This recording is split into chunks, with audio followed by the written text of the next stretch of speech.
All right. Well, Jill, thank you so much for hopping on the podcast. I'm super excited to dive in with you today, all about marriage and connection and how we can do that even when we have kids at home. So I'm excited to jump in with you today.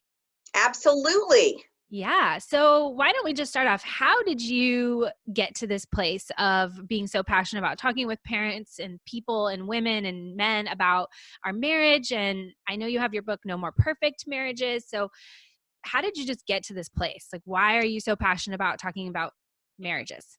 Yeah. Well, I'll tell you what, I write all of my books based upon the mistakes I made. So there's 14 of those out there that are a variety of mistakes that I have made. But, No More Perfect Marriages was no different. Actually, my husband and I have always been really passionate about marriage. Even when our kids were little, we were intentional about taking time for ourselves. When he was a pastor, he was a children's pastor for 10 years. And one of the things that, in his years as a children's pastor, he began to realize, in fact, he eventually transitioned to being a family pastor because he realized, I can pour into these kids and I love doing that, but gosh, if things aren't good at home, that's really affecting them. Mm-hmm. And so that was probably where we first got really passionate about marriage. And we created a seminar that we used to take all over to churches called ABCs of a Healthy Marriage. We did that for years and years and years. And then we stopped doing it. We planted a church. Life was just too busy. But then it was 10 years ago that we ended up in a place that was like, okay, I did not ever think we would end up here. But my husband had left ministry. He was entering his 50th birthday. Um, Sometimes people say that the concept of a midlife crisis is a farce, and I will tell you, I've witnessed it firsthand. And it certainly, we know Mark was really in the midst of that. And unfortunately, infidelity was a part of his midlife crisis. So that threw us into a place that nobody wants to be. I wasn't even sure for a year that our marriage would make it. Mark would leave the other relationship and recommit to me, but then 3 weeks later he'd go back, and he did that like 7 times. It was so disheartening and so scary. And so eventually he did kind of make a complete 180. That was a really powerful moment for him. Of course, it took us years to rebuild the trust, all of that. But in the midst of that, we began to identify some things that we realized were happening underneath the surface of our marriage that we didn't even know and we didn't even realize. And we called them slow fades. And they were places our hearts were getting pulled apart a quarter inch at a time. And nobody feels when your heart's a quarter inch apart, but when a quarter inch adds to another quarter and over time, Yeah. People begin to feel like they are miles apart, and you don't just get there overnight, you get there because of the slow fades. So that was huge for us, and that became, when we were able to get on the other side of our healing, we kind of really wanted to take a megaphone and go, okay, every marriage needs to understand this. Yeah. Because we were doing the right things. We knew each other's love languages and we were speaking them. We went on date nights regularly. We went away, just the two of us, every couple of years for 3 to 5 to 7 days. And we were doing the right things, but there was still an erosion of connection that was happening beneath the surface. Yeah. Yeah. And I feel like so many times it's like life is just so busy and there's so much going on that slow fade is so real. And I think that that's where so many people find themselves is, they've been together, they've got busy, varying calendars. And I know a lot of the audience here is people with kids at home and, Yeah. maybe in the younger age to elementary school and a few with high school kids. But I think as you navigate through that, you realize like handing off from one person to the next, like who's picking up where, who's doing what, who's got dinner, who's whatever, who's at work, all of those sorts of things makes that relationship sort of become distant and come disconnected because that's all you're talking about is those Right. surface. Diapers and dishes. Yes. You're And no like, longer talking about fears and faith yeah. and family and the heart stuff of what's going on. And Yeah. that's where we become disconnected. Yeah. Well, and even beyond that, I know I was just talking with somebody recently this morning about that. I don't even know that sometimes we even are taking that space to even connect with what those things are for ourselves, not No. just in being able to communicate with our partner, but that when we navigate into this motherhood journey in this new space and just being in society right now, it's so busy that it's easy for us to even just fill in all of those spaces and those gaps that we're no longer even connecting with ourselves in what those feelings and those fears and those thoughts and things are. And then you add on top of that, then it's hard to connect with our spouse in those too. Yeah. Well, because you are in such survival mode. I mean, Mm. especially when kids are little and or you've got a house full of them, you are in survival mode. And I think that, that's okay and it is a part of the journey, but I think what you're just talking about there is really important. We need to have some intentional, proactive ways that Yeah. we tune into what's going on inside of us, and we need to have some intentional, proactive ways that help us to tune into what's going on inside of our spouse. Yes, 100%.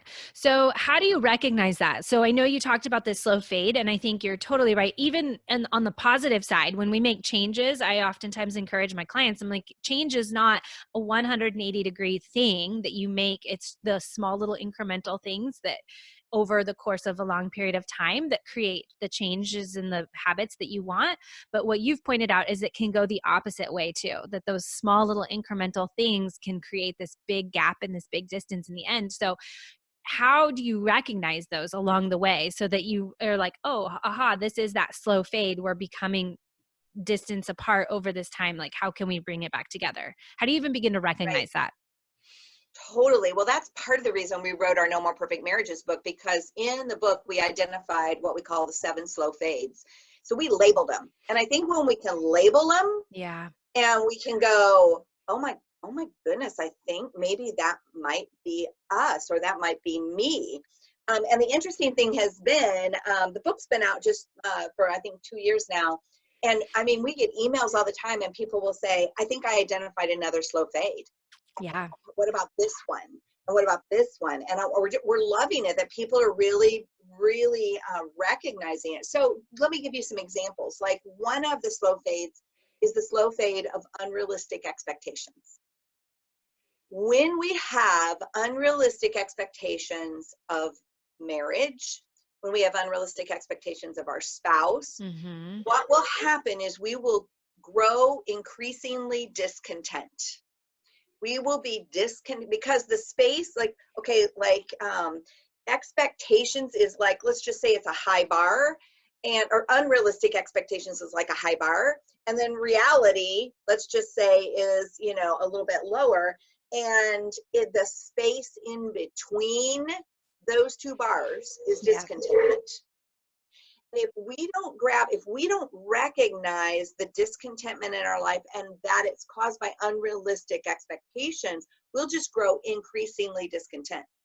So one of the unrealistic expectations my husband had was that we were just too different. Like we were just, at that point in time, we'd been married 28 years. He was tired of bumping up against those differences all the time. He's like, we're not made for each other. We're just too different. And that's an unrealistic expectation, because no matter who you're going to marry in this world, you will be the opposite of in many ways. Yeah. You just will. Opposites attract. This is the reality of life. And so that was an unrealistic expectation. And he didn't realize it, but it was robbing him of contentment. Um, Another slow fade, this one was more mine, was the slow fade of avoiding emotion. If you would ask me to describe myself 10 years ago when all of this went down, I would have told you I was a buck up mom. I was a buck up wife. Um, just not real emotional. You just got to buck up and get strong and push through things. But what that did is I wasn't able to be vulnerable Mm-hmm. with myself or with my spouse. And what I now know is that was sending my husband an unintentional message that I did not need him. Yeah. I didn't mean to, but I kind of learned in the home that I grew up in, if you were sad, you just kind of cried and then you just bucked up and moved. And you always cried in the privacy of your bedroom. Like you didn't cry in public. So I just bucked up. And so I didn't realize I was sending an unintentional message to my husband that I did not need him because I was unwilling to be emotionally vulnerable. Yeah. And that can be, I mean, oftentimes it's more men who are not emotionally vulnerable, but there's plenty of us ladies out there that have that buck up mindset. So so when you're able to identify what a slow fade is, you kind of go, oh, that might be happening, I think, in my world. There's the slow fade of minimizing, where we minimize our spouse's concerns. We just brush them off, Mm-hmm. and then they feel minimized. And there's a slow fade of unforgiveness, when we hold something against our spouse and we are unable to move beyond it. Bitterness grows in our heart, and without realizing it, then that puts distance, the fade, the quarter inch. But every day that exists, it adds more space until our hearts are miles apart. So that's what that looks like. The good news is we don't have to stay there. The Yeah. good news is we can be miles apart and we can still close that gap. But the even better news is you can catch those fades when they're only a quarter inch or a half inch or an inch or an inch and a half, and you're not years down the road. The better off your marriage will be, the stronger the connection you'll have with each Mm-hmm. other, the better for the longevity of the relationship. Yeah, I think there's so much in there that we could unpack and go into. And I know I've been reading and listening a lot more about this like emotional vulnerability and how so many times I know I was in that same place of trying to, what you said, buckle up. I used the word muscle it through. Like I felt like I was strong enough. I could get through it. And the more I held on to that identity of just being able to muscle through it and do it on my own, that's what led me to burnout. That was what led me personally. But then I never really realized how much that was impacting my spouse and that connection that we had there. I Yeah. just internally felt like I'm the one that has to get us through this. I'm the one that has to do that, you know? And my story is a little bit different in the fact that my husband had a brain tumor. And so I think I took on that role even more. Like I took on Yeah. that identity of like, I'm the one that has to do this and I'm the one that has to get us through this. And how damaging that can be over the long haul. And like for me, it would led me to complete burnout and like in that space. And I feel like it for me, it was this an understanding and realizing that I needed to connect with my community and I needed to rely on other people too, and not just all on me. And my husband is a part of that. My husband is a part of Yes. my circle. He's my inner circle, you know? And so Yes.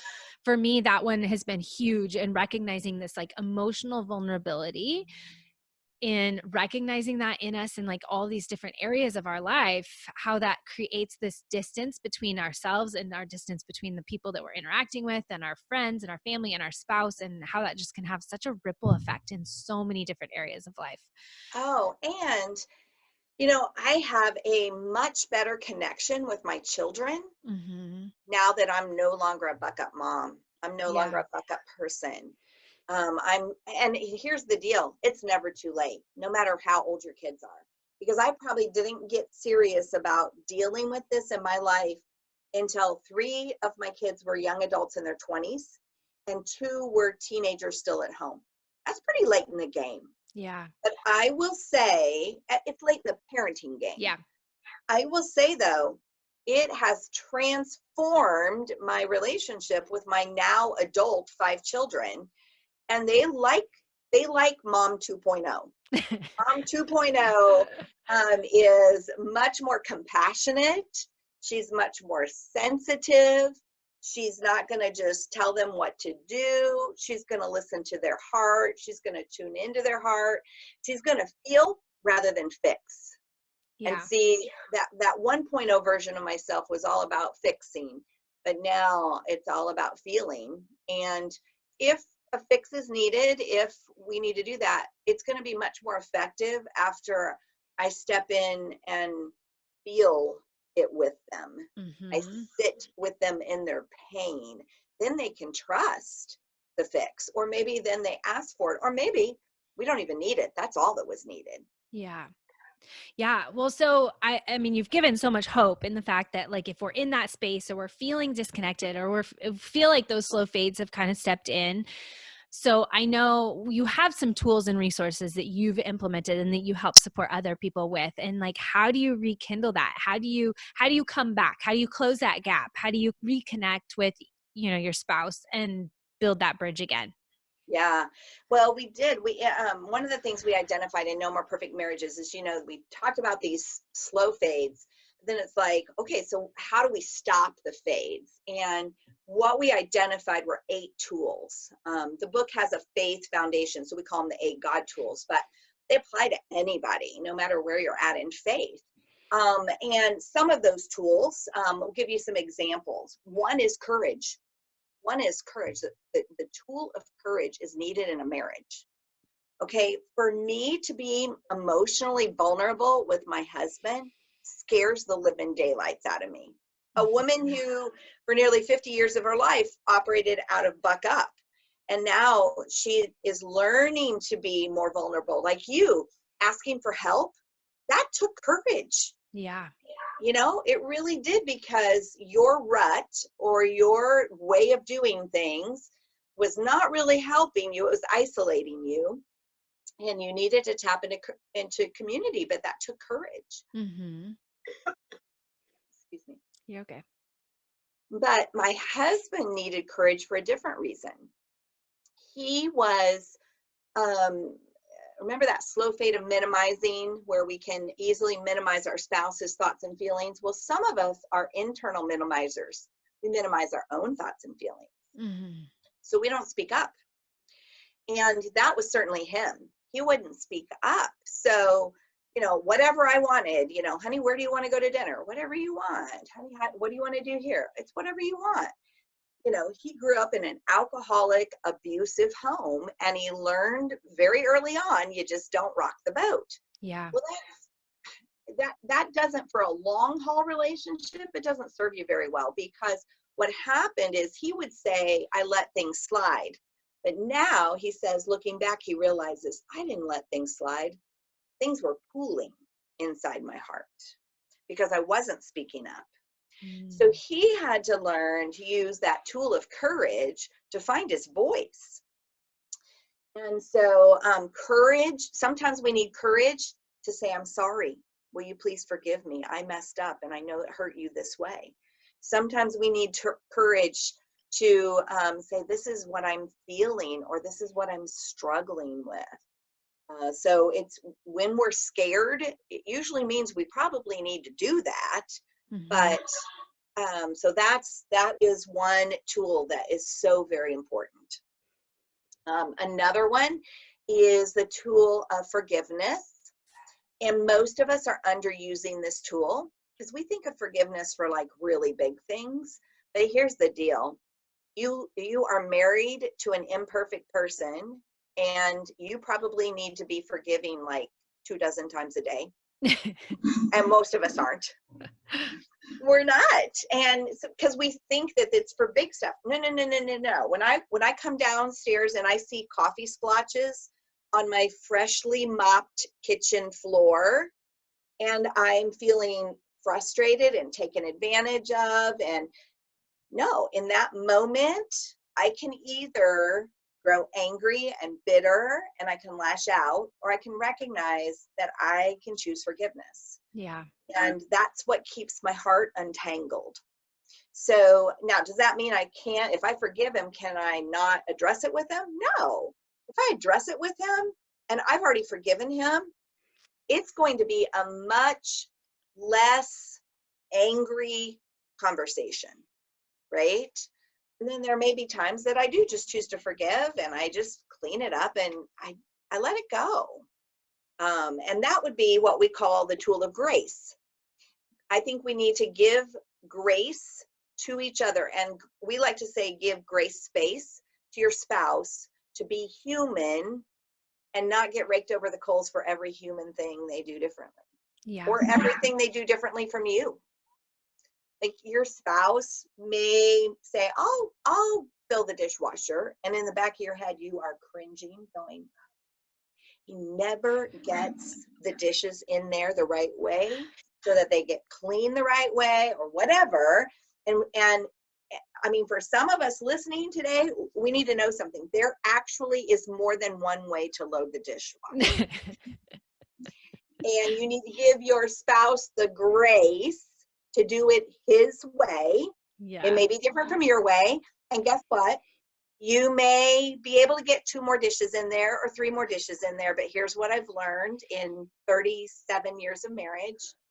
Never sacrifice, excuse me, never sacrifice your marriage on the altar of efficiency. Mm. That's what we do. We Mm-hmm. just we just criticize every little thing they do. And honestly, we can apply that to parenting. Maybe one of your children's jobs is to fill the dishwasher. And certainly you want to like teach them how to do that. But then you also want to give some ability for them to do it their own way. And that is hard for some of us. We really struggle with it. So that tool of grace, letting somebody be different than us, giving them the grace to be human, the tool of forgiveness, the tool of courage. See, those are the tools, along with others, that help to actually stop the fades. Because the fades are things that are happening just underneath the surface, but they're unseen and unknown, even unfelt, until there's a bunch of them that have added up together. But the same thing happens with those tools. They are they are tending to things that are underneath the surface. What a difference that can make when we don't turn a blind eye to those things and we grab our tools and we do what we need to do to make our marriage the best it can be. Yeah. No, I think so. And I think just thinking about that, like this, like you said, these small little things you can do. I know one of the things that my husband and I do, my kids go to a leadership school, and one of their habits is seek to understand before being understood. And so that has been such a helpful phrase in our house and in my mind and with the kids and stuff, is to try to understand maybe where that person was coming from. And like those forgiveness things, it's so easy to get irritated with your spouse or your kids or whoever when they don't take out the trash, or they leave their shoes by the front door when you've asked them to put them away, or they do Yes. certain things that irk you, or like load the dishwasher incorrectly. And instead of trying to put yourself in those shoes, and so maybe your spouse actually was loading the dishwasher, and in his mind he was thinking, I'm being really helpful for her, I'm trying my best, I'm giving her, I'm showing her this affection, I'm showing her love in this way.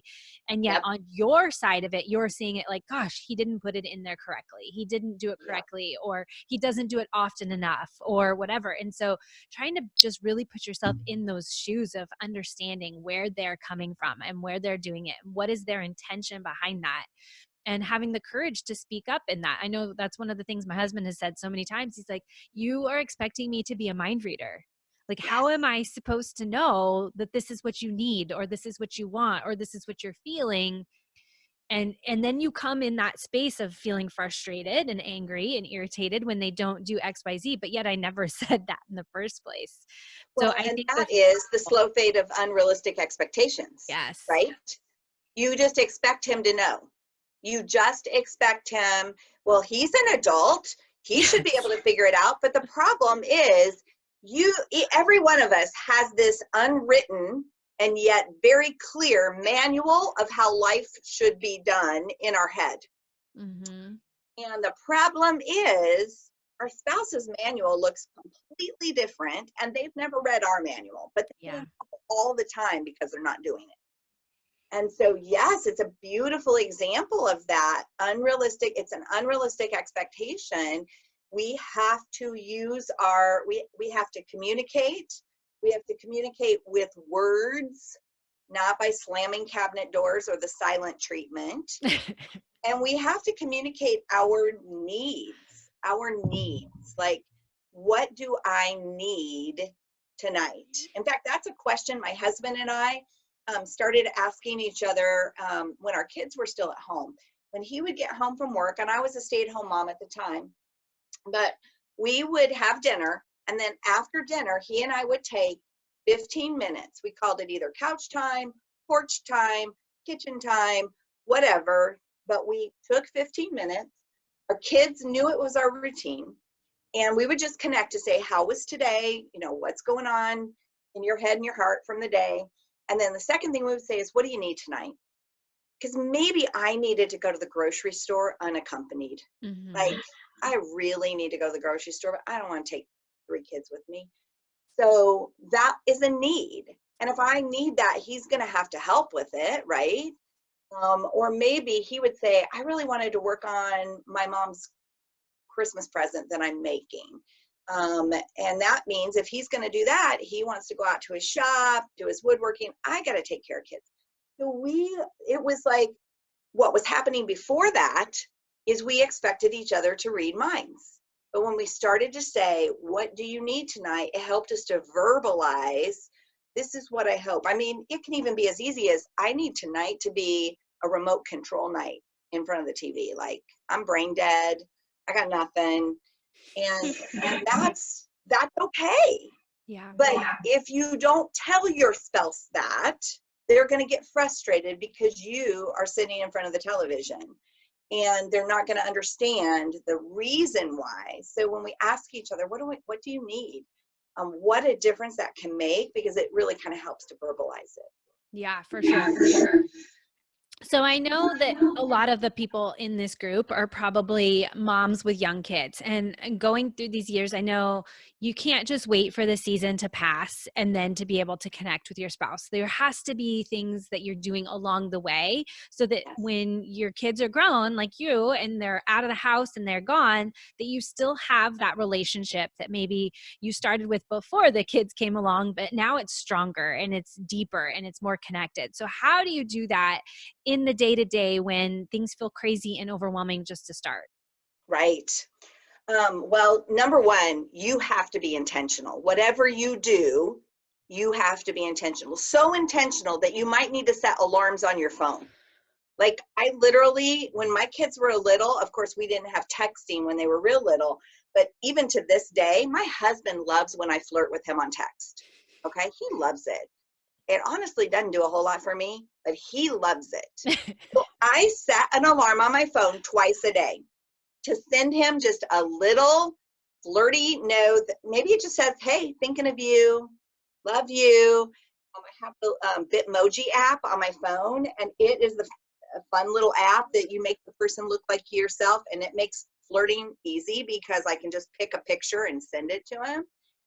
So intentionality about communicating back and forth. Maybe if your husband or you have a commute home, maybe you use that commute time to talk and Mm-hmm. ask each other the what do you need question. You use that for your couch time or your porch time or whatever. Um, I think another way is definitely date nights. But I think that we have to dig a little deeper with date nights. Our tendency is we do something fun, but that doesn't necessarily mean we connect at a heart level. when we were dating, most of us connected at heart levels, and we stopped doing that in the craziness of life. So those are where you ask questions like, how are you feeling about X? What are you struggling with? If faith is a part of your marriage, how can I be praying for you? Those are questions that help us get to the heart of what's going on with each other. How can I help you? What's weighing heavy on you right now? Those are the kind of questions that are helpful.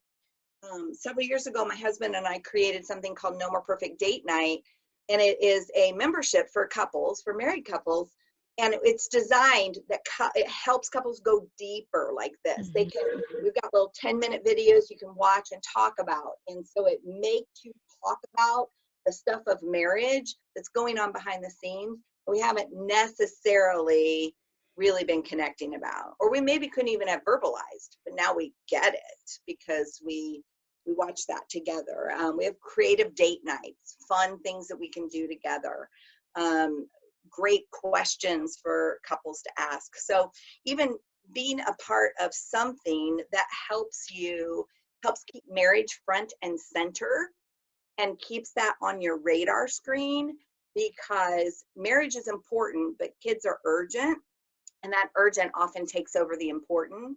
And so we really have to, and we have to recognize whatever we do for our marriage, we do for our kids. Yeah. We really do. You're doing your kids a disservice if the world revolves around them and not the marriage. Because in a child's world, mom and dad are everything. So if mom and dad are okay, their world is okay. Number two, you are setting a role model for the future for them. That you're showing them the work that a real marriage takes. Mm-hmm. And so, number three, they need you to be together after they leave. I mean, you ask any child who's adult or any adult whose parents have divorced in their adult years, that is just as painful as when your parents divorce in the years that you're growing up. And so a lot of times people are like, well, we'll just stay together till the kids are grown. But the truth is, no matter their age, that will be very painful for them. So we owe it to them to give it our all and to recognize it. In fact, one of the things I've learned is if you're not rowing in your marriage, as in rowing in a boat, you're drifting. So don't drift. You've got to be rowing. So put regular date nights on the calendar. Like for 2020, you know that your date nights are every second Friday of the month. Yeah. Or you trade with another couple, and you just get away from the responsibilities of children. You remember what it's like to laugh together and to have fun together and explore the world together. So that's rowing. That's being intentional. But then on some of those dates, you ask those kind of deep heart questions so that you can stay connected with one another.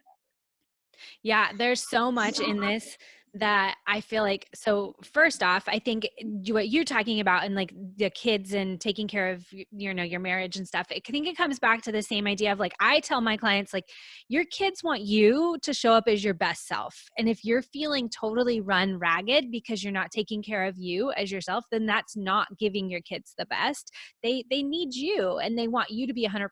So if that means taking a night out and going on a date night with your spouse and connecting and growing that relationship, if it's, you going for a walk or whatever you need, that's what Yes. your kids need. They don't need you to be showing up and being the martyr and giving everything to you. And so letting go of that guilt of having to be there 100% of the time and knowing that ultimately you are giving them what they desire and giving them what they need by showing up and taking care of you and plugging into your relationship together.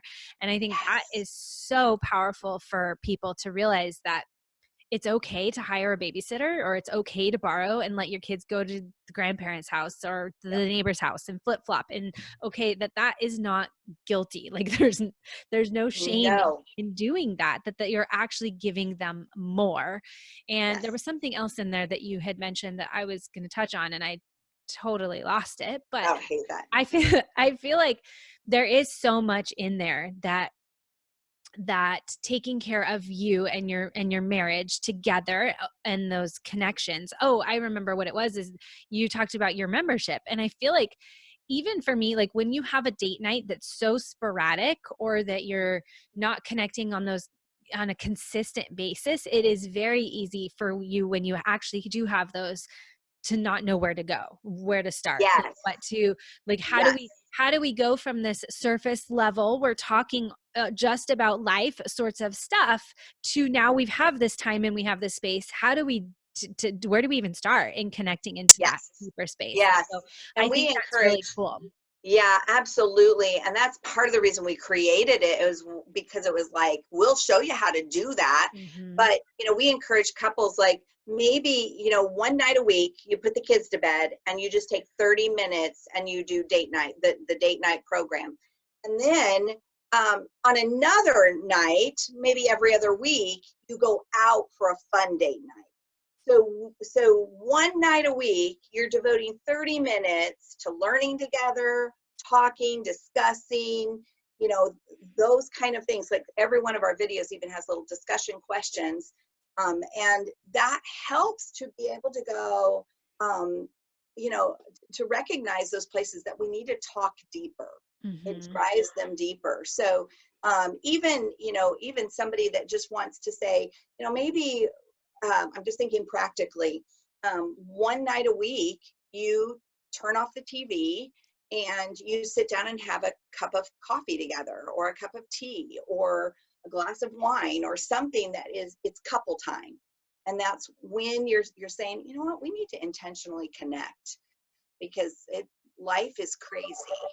Yeah, yeah, for sure. And I think that it just comes back to that intention and deciding and making, one of my core things that I like to talk with people about is aligning with your priorities. And when you have those priorities in the forefront and you create intention around them, then you avoid this like slow fade that you're talking about, and that drift that you're talking about, because you're being really intentional and really mindful and proactive about creating that space for you to grow and to be able to connect. And even like you talked about, like those questions of like, what do you need? Even if you just asked your spouse in the morning, or, like, where are you at? How are you feeling today? And it was like a 5-10 minute thing in the morning before you even get out of bed. Yep. How impactful that would be, without even having to create like a date night, like Yeah.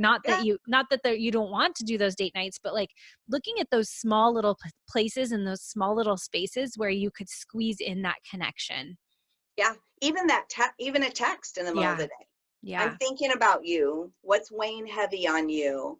Or how can I pray for you? Or whatever's normal conversation for you to have in your marriage. That you're exactly right. Just Yeah. using those moments to go just a little deeper. Yeah. And here's the thing, I tell you, especially in the midst of raising kiddos, and kind of, you were using the word prioritize, and we've been using the word intentional. Here's another thing that I think is huge, and it's advanced decision making. Advanced decision making. When we look at our calendar and we look at the big picture and we go, when is a logical time for us to have a date night? We look at it and then we make an advanced decision. Like we just recently did this in our marriage, because we were doing our date nights on Thursday nights. And my husband started going to something at our church on Thursday nights. Well, we just kind of got out of the date night. We weren't sure if he was going to go for forever. So we just paused it. And we realized, oh, he's really sticking with this. So we came back together and we were like, we need to make a new decision. And we looked at the big picture, and now it's Sunday nights. So that's on both of our calendars. Neither one of us accepts an invitation, go out to eat with somebody, with another couple. We say no to other things that happen on Sunday night, because we are making an advanced decision. We're making an appointment with ourselves, right? Hmm. And I think that is key as well. Yeah, for sure. For sure. So as we kind of get close to the end, what are any of those last minute things that you want to make sure that we touch on? Well, I just want to make sure that that couples are really being intentional about their marriage, but intentional about also what they're bringing to their marriage. One of the things Mark and I sometimes say is, when I'm a better me, we're a better we. Mhm. Kind of what you were just saying about the, bringing your best self to your kids. Well, same thing, bringing your best self to your marriage. Sometimes we may have something that is deep within us and we don't even realize, but it's put a wall up. So maybe we need to ask for help. We need to seek counseling or marriage coaching or something that will help us to get over this hump that is keeping us from being all we can be as a Yeah. wife, all we can be as a mother. So I'm just a firm believer in taking care of yourself is taking care of your family, and so get after whatever it is that's holding you back, and recognize that when you do that for yourself, you're actually doing it for your marriage. You're doing it for your kids as well. I think Yeah. that's huge. Yeah, 100%. Like, and I feel like for me, taking care of myself was out of necessity. Like, I was struggling so hard and I was so overwhelmed, but I didn't realize the ripple effect that it was going to have into all those other areas. And Yeah. now, hands down, like, that is, I remember listening to a podcast one time and he talked about like this person that won $1 million and there's three different options, A, B, or C. And the A person goes out and splurges their their $1 million on fun and whatever. And the second person invests it in financial stuff, like in stock stuff or whatever. And the third person spends that $1 million investing in themselves, like going to webinar or like conferences and trainings and therapy and all this stuff. And how years down the line, that third person is going to be the person that that $1 million completely transforms their life the most. Mm, They're the person that's going to have the happiness at the end of the day, and they're going to be the one in that relationship that they love, and probably ultimately making more money down the road than either of the other two people, because they've prioritized that taking care of their self. And for me, that was like one of those things that I realized, like, investing in myself and paying the money, sometimes it feels guilty when I buy a book or I go to a conference or investing in therapy. Like, I sometimes feel like this is taking away money from my family that I could be doing, but it's other things or not. whatever. But now on the end of it, I look at like all of the payback that that's had, that it's allowed me to do. And it's like, no matter what, now I don't second guess investing in myself, because I Nope. know whether it's my time or my energy or my commitments or whatever, like, investing in myself has tenfold more like Yes. outcomes and like benefits than not. So Yes. yes. Absolutely. Yeah, absolutely. I agree. Yeah. So if people want to follow up with you, how can they do that? And we'll make sure that we link up to your, date night membership so that people can Yes. get connected there too. But how Yeah. can they find you otherwise? They can find me at jillsavage.org, which is my blog and my website. If they want more marriage resources, we've got a website set up with all of our marriage resources in one place, and it's nomoreperfectmarriages.com. Perfect. So both of those can get you there, and they can get you the nomoreperfectdatenight.com. And for your right now, we're actually we only open up membership once a year, and usually it's in the fall. But for your listeners, we're going to go ahead and open it up right now if people would like to be a part of that. It's nomoreperfectdatenight.com/register, and they can go ahead and get in because they listen to this podcast. Awesome. Well, thanks for doing that. That's awesome. It's always nice to have Yeah. that little backdoor sneaky way in. Yep. So, well, thank you so much, Jill, for hopping on. I know that investing in yourself and investing in your marriage is critically important in no matter what season of life that you're in. So I appreciate that you are doing this for people out there, moms and dads and men and women and everybody in between. And I just appreciate you hopping on and sharing all your wisdom with us today. Well, thank you for having me. Appreciate it. Yeah.